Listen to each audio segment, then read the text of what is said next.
Good afternoon. It's Tuesday, the 5th of April 2016, just after 1 o'clock. Welcome to UK Column News. I'm your host, Brian Gerrish. With me in the studio, Mike Robinson.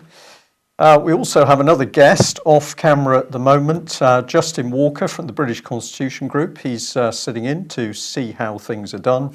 And we will be joined by video Skype link by Alex Thompson from Eastern Approaches, who's going to be updating us on a number of issues. But of course, he's got his finger on the pulse of matters European.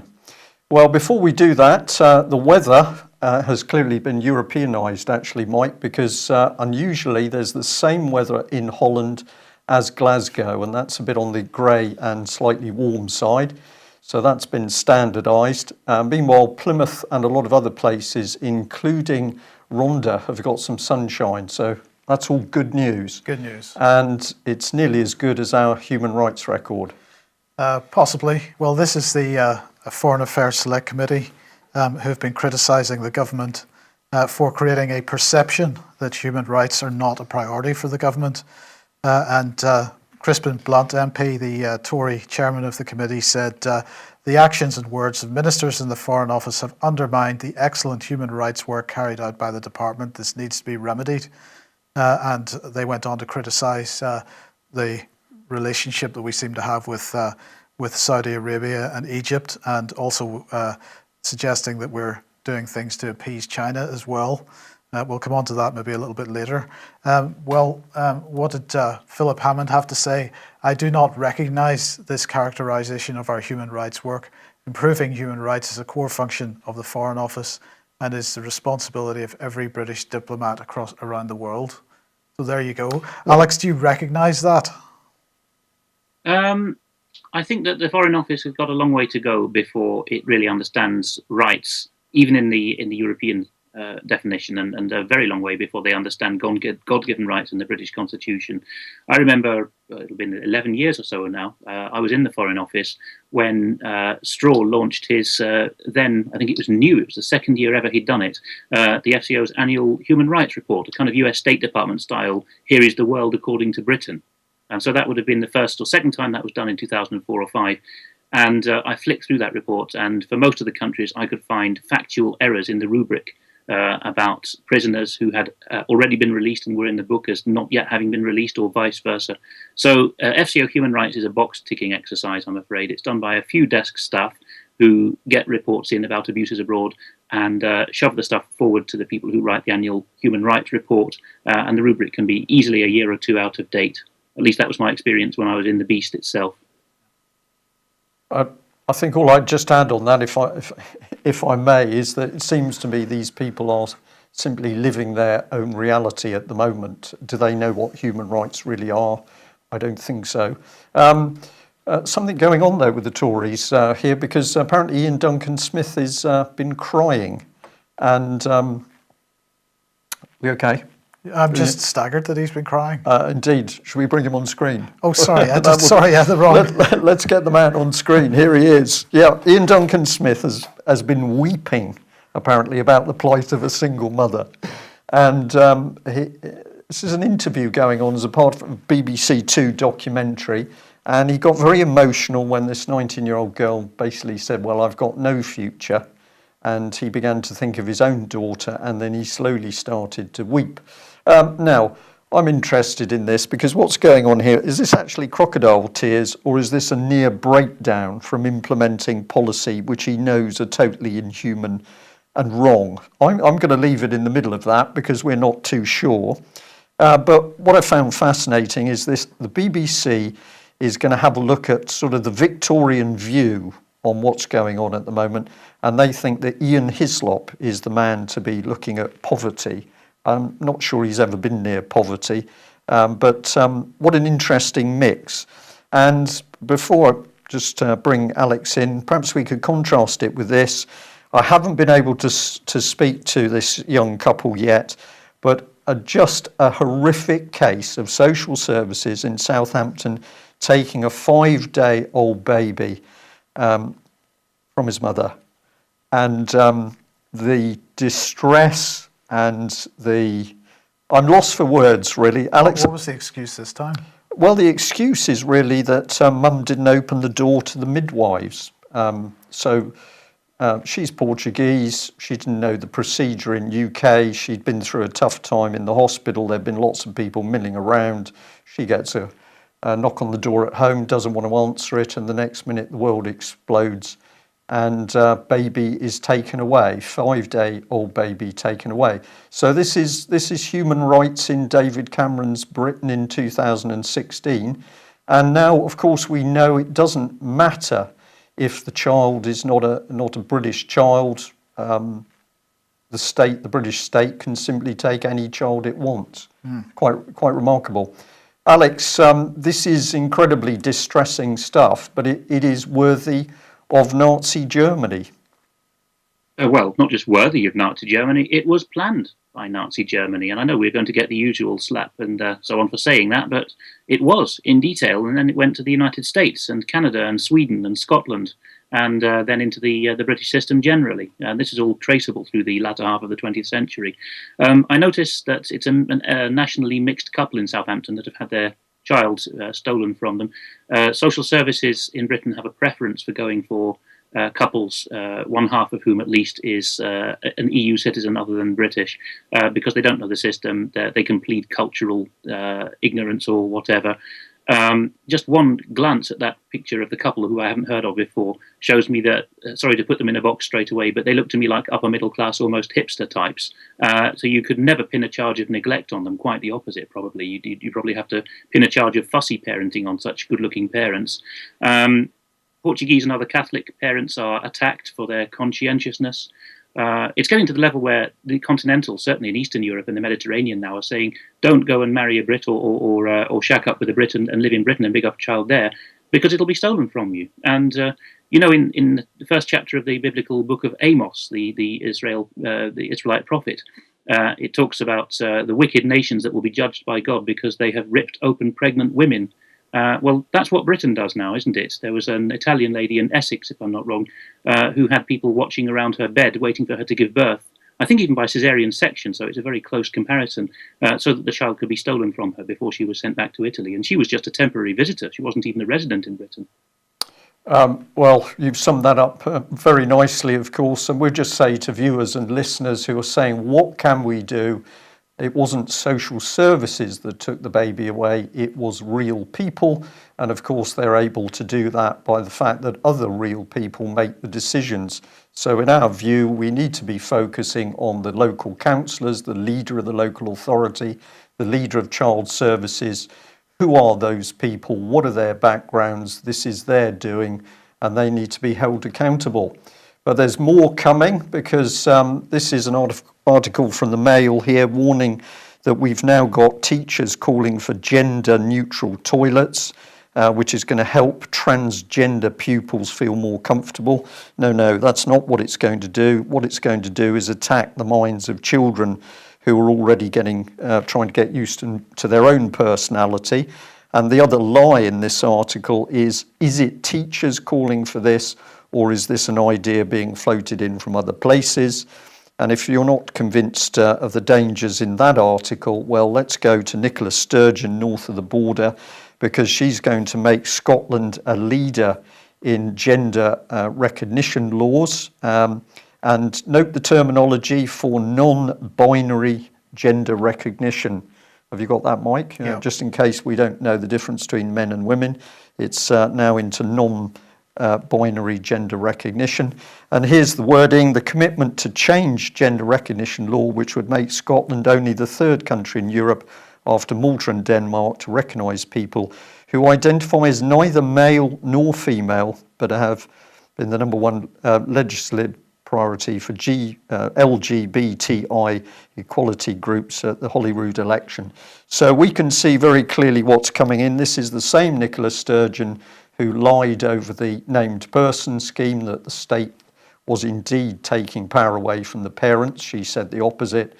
And we know what the state is going to do when it's got full power, which is bring in any legislation it likes to destroy the identity between men and women.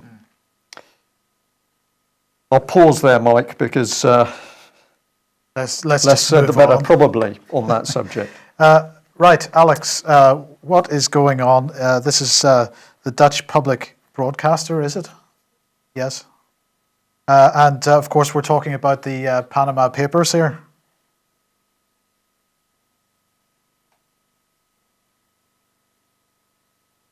The Panama Papers, small Pacific islands and mini states of Europe, all their press outlets have got stuff about how badly have our rich people and politicians done in this worldwide scandal. But I focused on the Dutch one as I live here. NOS, the Dutch version of the BBC, although slightly better in some ways, has this graphic. Okay, they're not going to win awards for it, but look, it's got on the right-hand side money being siphoned out of corporate entities, US or UK based or wherever, to the Netherlands and to Ireland on the right-hand side. And it's almost presented as if this were a new scandal that the Süddeutsche Zeitung, with its this huge several terabyte dump of data, has discovered for the first time that this is a channel to hide wealth. But no, it isn't. And if you look on the left-hand side, the other part of the equation is the Cayman Islands, a British Crown dependency in the Caribbean, and Maagden-eilanden, which is the Dutch for the British Virgin Islands. That's the other half of the scam. Lots of British stuff going on here, and also the Dutch colonies in the Netherlands Antilles. The thing is that the Dutch and the Irish have long been known about by US companies as very pro-US tax light regimes for US-based corporate entities. Well, we can't blame the Americans. It's often European or Asian bodies with a US headquarters. And so what they do is they set up a shell of companies whereby the beneficiary owner or the commissioner of a service within that group commissions it in such a way that it appears to be ordered from, for example, Ireland and sent to the Netherlands, because these are both low corporate tax regime countries. And that's how you farm the wealth out, really. So the Dutch politicians have been up in arms about it, but it's very interesting that it's all the what should we say, the make-believe left-wing parties, if only everyone could be wealthy overnight parties, who have been scandalised about this. The centre-right parties, who pretend to be conservative, haven't had a squeak about it, I suppose, because they're the ones responsible for setting up the shell. Alex, just a quick comment from me. I was interested in the overall headline on those two images that we've just seen. It's very BBC, what you need to know about the papers, everything explained. It smacks to me of this business that you're not quite bright enough to understand on your own. So here's the paper going to explain it all. It's very simple. Don't worry your little noses about it. Absolutely right, Brian. And the Dutch are worse than the British in that regard, because they have no shame about talking down to people. The BBC at least tries to butter you up and flatter you that you're an intelligent middle-class listener. But if you listen to the Dutch public broadcasters, certainly the radio broadcast, it's all, who are these nasty people abroad, and what are they up to, and who are these dastardly rich types? Well, we'll give you the narrative now. Just listen carefully and you'll know everything. It really is atrocious stuff. But it's also Azerbaijan. Yes, and we're going on to Azerbaijan and Armenia in a moment.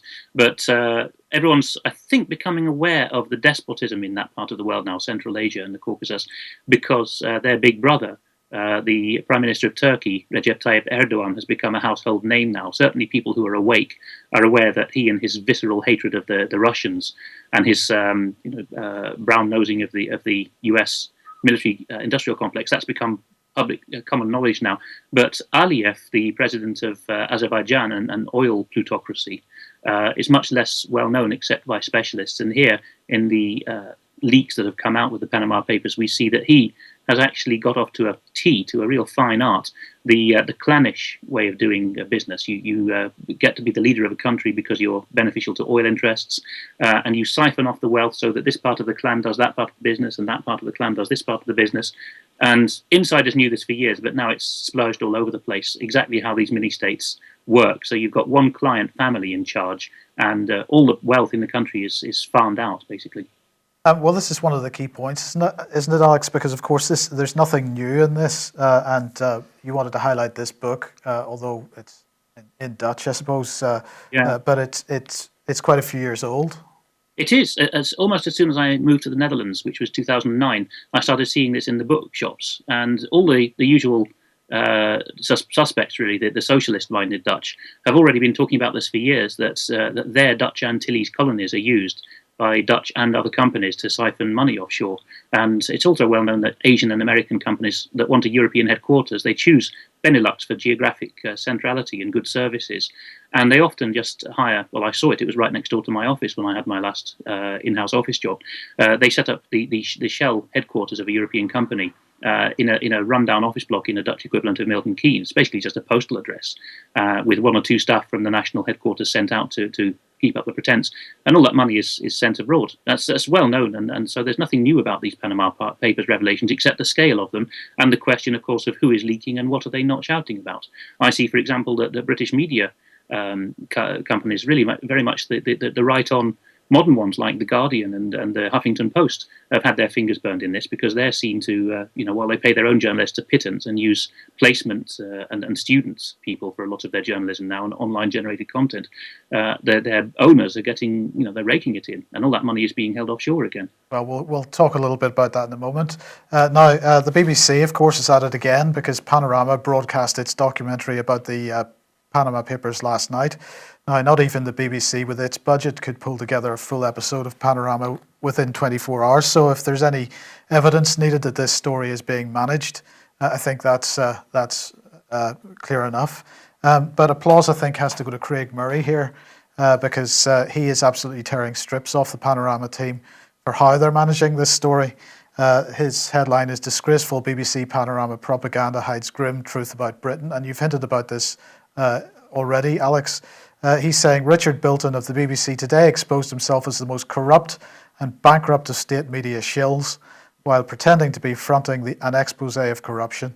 There could not be a more perfect example of the Western state and corporate media pretending to reveal the Panama leak data while actually engaging in pure misdirection. In a BBC Panorama documentary entitled "Tax Havens of the Rich and Powerful Exposed," they actually did precisely the opposite. The BBC related at length the stories of the money laundering companies of the Icelandic PM and Putin's alleged cellist. The impression was definitely given and reinforced that these companies were in Panama. Richard Bilton deliberately suppressed the information that all the companies involved were not in fact in Panama, but in the corrupt British colony of the British Virgin Islands. At no stage did Bilton even mention the British Virgin Islands, and he concludes by saying, in deliberately obscuring the key role of British money laundering base of British Virgin Islands in these transactions, the BBC have demonstrated precisely why the entire database has to be released to the scrutiny of the people, rather than being filtered by the dubious honesty of state and corporate journalists. The BBC targeting of 2 very low-level British minions at the end of their programme does not alter this. The BBC should also address why their Pacific Key HQ in Glasgow is leased for £100 million from a hidden ownership company in the Cayman Islands. So there you go. What more can you say? Now, of course, as he's just said, at the heart of the corrupt beast is Britain, as we mentioned yesterday. And I just wanted to highlight something that David Cameron had said in Singapore last July. This is the totally incorruptible David Cameron, of course. And he said, when it comes to tackling corruption, the international community has looked the other way for too long. We simply cannot afford to sidestep this issue or make excuses for corruption anymore. We need to step up and tackle it. So perhaps it's very surprising that King David just doesn't want to talk about his father's investment company, which was named in the Panama Papers. Apparently privacy is only for the rich and famous or for politicians. So we've got to understand that. And without a single hint of hypocrisy, of course, following on from that speech that he made, Cameron published the UK anti-corruption plan. That was last December, 6 months late, by the way. So to continue with this thread, Cameron is hosting the 10th annual International Conference on Anti-Corruption. That begins in June, 20th, 21st of June. And look who the keynote speaker is, the warrior of corruption, Brian Levison, the man tasked with dealing with media corruption and more recently making sure the courts remain corrupt by separating them from the rest of us in the name of cost cutting. Isn't that what he's up to? I think he certainly is, and a very, very powerful man who has sat in the background. If he had got control of Britain's media, we probably wouldn't even be able to report this today, Mike. Indeed. Now, of course, Cameron's conference must have organisations sponsoring it who are completely clear of allegations of corruption themselves, of course. And the lead sponsor is Ernst & Young, champion of anti-corruption. They publish stats on national corruption around the world, criticising various nation states. So they can't be corrupt, can they?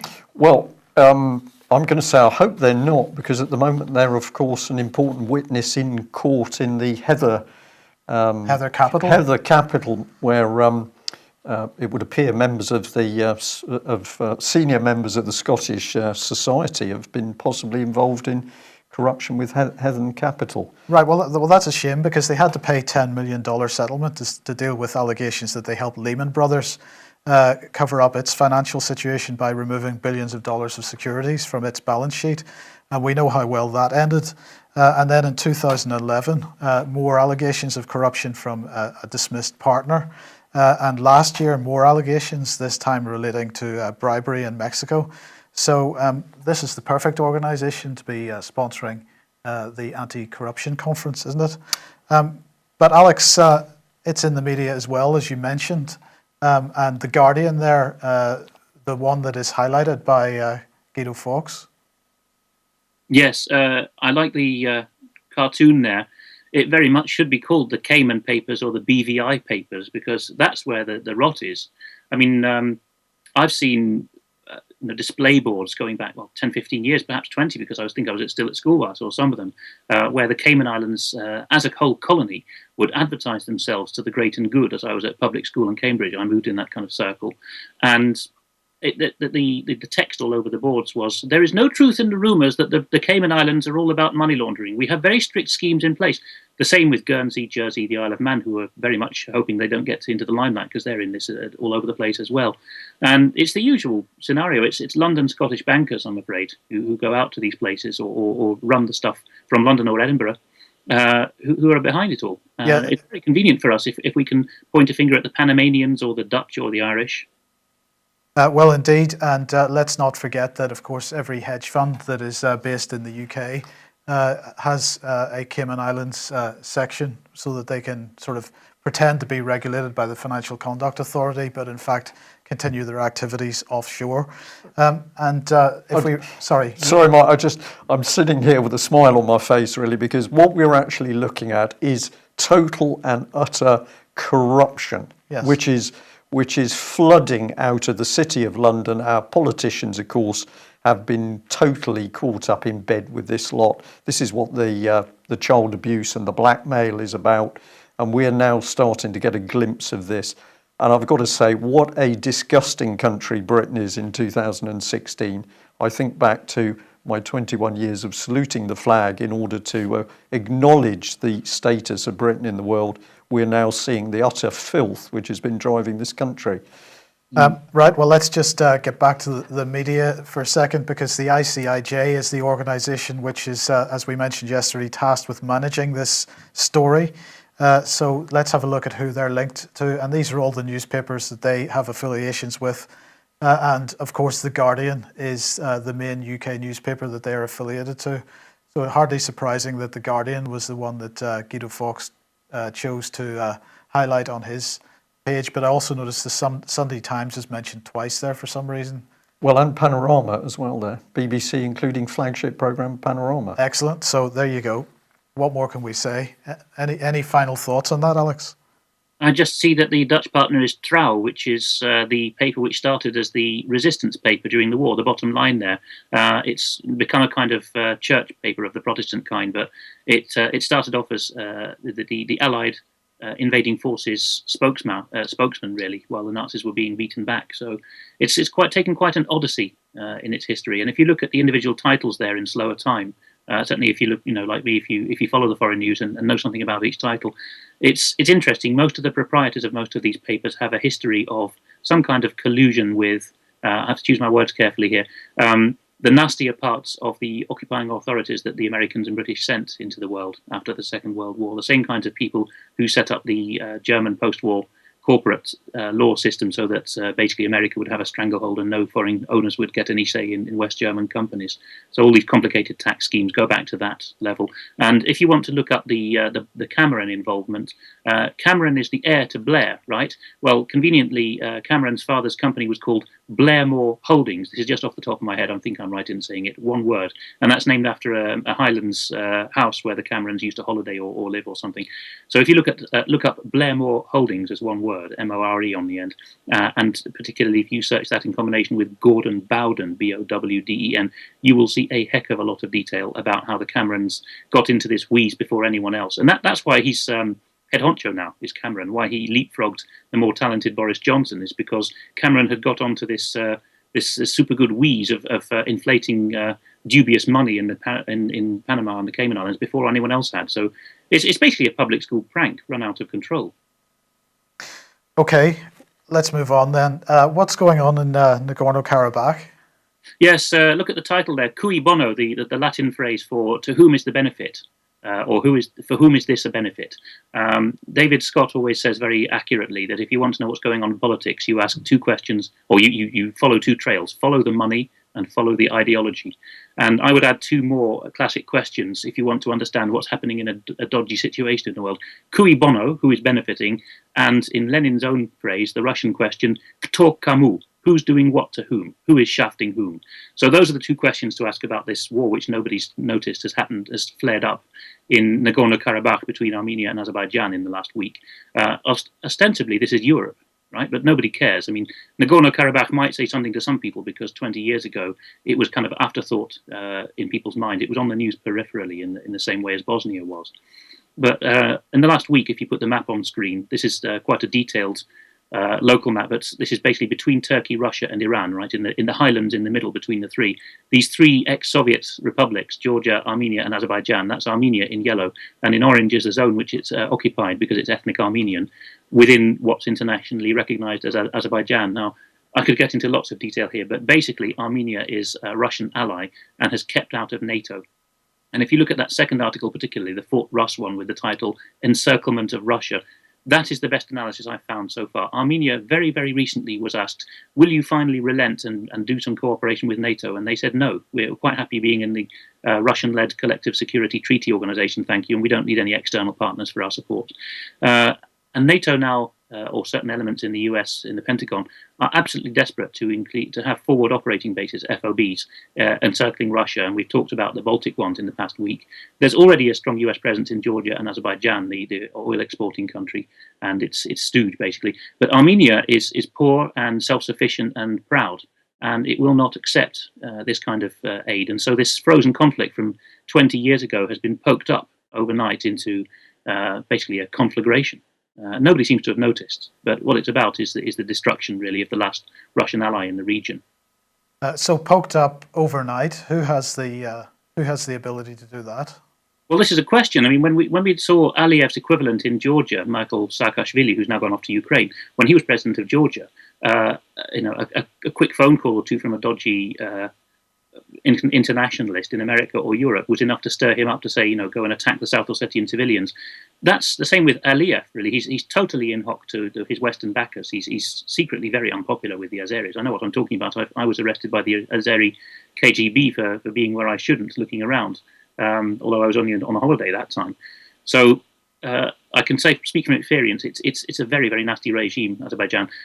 Basically, a couple of phone calls that now is your time, Ilham, go for it, we'll be with you, just as it was to Saakashvili in 2008. That's enough to stoke it up, because this frozen conflict has been stable and properly frozen for, 15, 20 years. And when I was looking at the situation daily, we would always say in the mid-2000s, 2006 or so, well, this will probably go on for years and years like this. And so it has. But nothing's changed now, except that Azerbaijan perhaps has got a sense that it's running out of its sovereign oil wealth fund because, like Norway, it's found that that oil prices do drop in the end, and you have to save for a rainy day. But the Azeris haven't, so they're very, very easy to tweak, and they have a suspiciously close security relationship with Israel and Turkey. So it's the usual suspects in the region again. Well, in the meantime, of course, the direction or the focus of the United States is moving towards the South China Sea. And we have this article from the Wall Street Journal. This is actually going back a week or so, making the point that the United States have now access to 5 new Filipino military bases strategically positioned in the disputed South China Sea, as the Wall Street Journal says here. This is 4 air bases and 1 army camp. Now, actually, when you look at the satellite images of what these are, they're basically one airstrip with a bit of tarmac on them. There's nothing there at the moment, but the US wants to develop these into proper military bases. The Wall Street Journal says here, the agreement to send US troops back to the Philippines, a former US colony that once had some of the largest American bases in the world, is part of the Obama administration's strategy of rebalancing attention and resources in the Asia-Pacific region. So what we're doing is rebalancing things, Brian. Of course, what's at the heart of this is this continued dispute with China over the Spratly Islands, which are in the South China Sea between the Philippines and China. Well, there's quite a lot of activity going on this week because the Japanese have sent a submarine and 2 guided missile destroyers. They're going to play some games in the South China Sea. And once they've sailed around the Philippines a couple of times, they're going to sail through the disputed area of the South China Sea, where they believe they're going to be shadowed by the Chinese Navy on the way to Vietnam. They're not taking part in this, but in coincidence with this is the annual joint military drill between the United States and the Philippines. This has started yesterday and is going to last until Friday this week. Friday the 15th, is that this week? I think it's next week, isn't it? Yeah. Yes, and this is the annual exercise known as the Balikatan, the shoulder-to-shoulder exercise. It's designed not to address any particular concern, according to Vice Admiral Alexander Lopez, who's the Philippine exercise director, but the whole spectrum of warfare, apparently. So they're denying that it's really got anything to do with China specifically, although they're saying that there will be a scenario which includes some kind of crisis in the South China Sea. So clearly intended to, if you take that as a package, intended to ramp up tensions with China as well. And of course, NATO General Breedlove has been saying, of course, that Russia is the danger, Russia expanding outside its borders, Russia threatening the West, Russia. It's just blatant that this is a political agenda to actually incite Russia and China as well. Yeah. Whilst Britain's military gets ever smaller in order to help lever us into the European defence arrangements, the need for statistics increases. And thank you very much to the person who highlighted this to me. So we got the Ministry of Defence Statistics Plan, 2016-17. The plan sets out, this is what it does. It sets out proposals for delivering official and national statistics that are intended to serve the public good, meet the needs of users, etc., etc. So the first thing they say is to serve the public good. This is a bit of the background notes on it, and we've got more glowing stuff here. The statistical bulletin ensures MOD open and transparent, Mike, about the methodology and quality of any statistics, that equal access is given to all. So we're protecting the public health, etc. But when we ask a few questions, they say we can't provide statistics on the adverse reactions of Lariam, the anti-malaria drug. We're afraid you're going to have to put in an FOI request.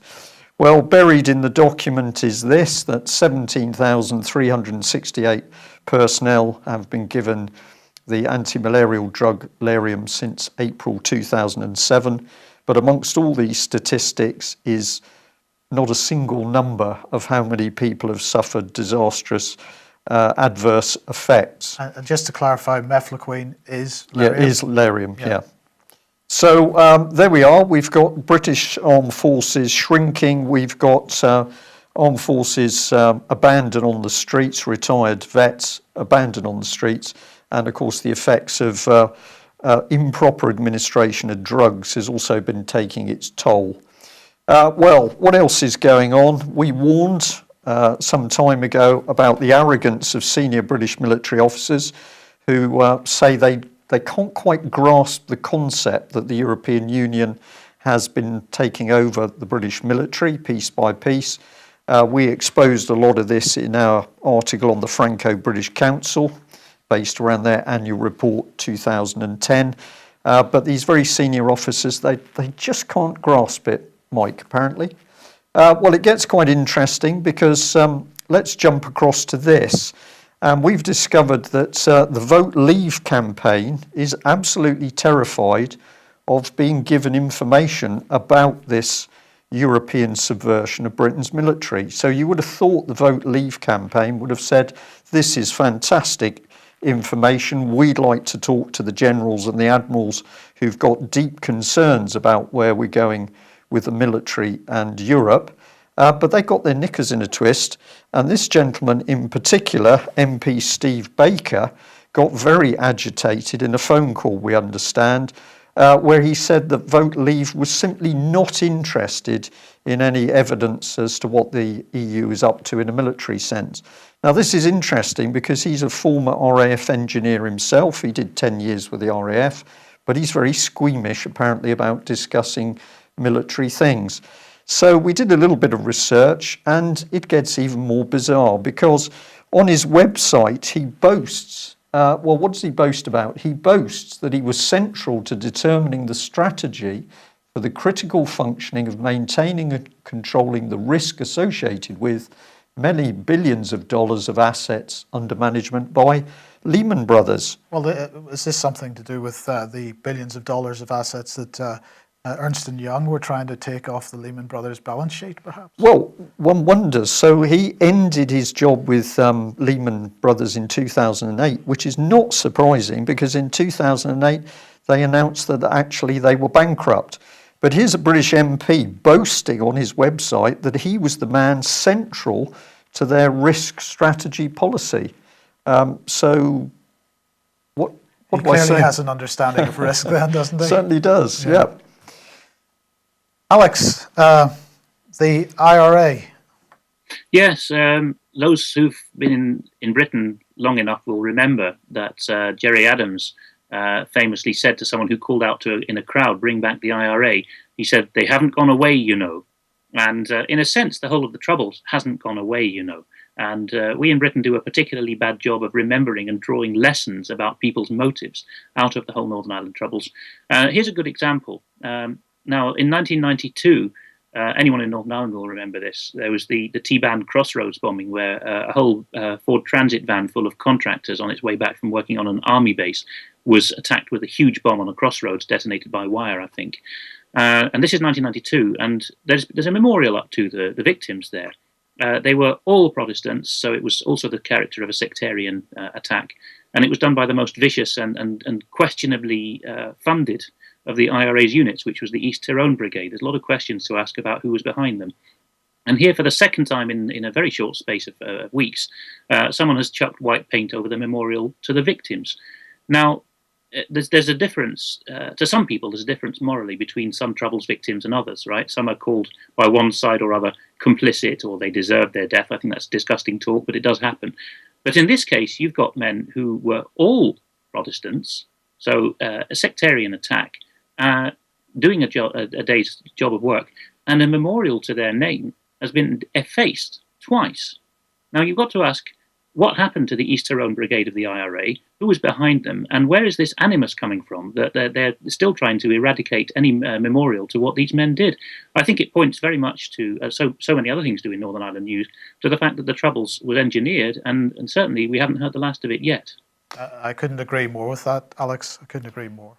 Can I just add in there that what an ideal time for, let us say, the government to help engineer trouble in Northern Ireland to get public attention away from an EU referendum vote. That's one cynical comment.